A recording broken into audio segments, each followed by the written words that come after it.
My name is Bob, and I live in District 9, along with 781 other voters in Maryland who want you to call for a convention to propose amendments to the United States Constitution. According to the Maryland Manual Online, this committee reviews legislation on a variety of topics, including agriculture, fire prevention, and school policy, but not on calls for amendments conventions. Because of that, I and 28,000 other Marylanders ask you to hear our testimony and then pass SJ 8 to the full Senate for a discussion and vote. Now I'd like to discuss a piece of disinformation I feel the Senate should hear debunked. That's the claim that there are no rules for how to run a convention of states. That's almost true. The Constitution doesn't have rules for how to do anything.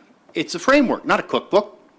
The Constitution creates a Congress and gives it lawmaking power and tasks a president with executing those laws. Speaker of the House, Senate Majority Leader, and executive orders aren't mentioned, but we've got them all. Some days they seem like a good idea.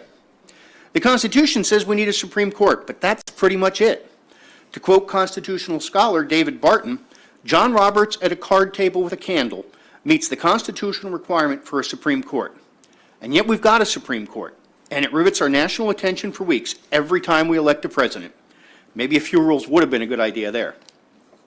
Getting back to amendments, Congress has proposed amendments 33 times, and states have adopted them 27 times, without any constitutional guidance and the same authority granted to the states just 2 commas, 2 spaces, and 2 letters later. So what rules does the Constitution expect us to use? The same ones we always used before.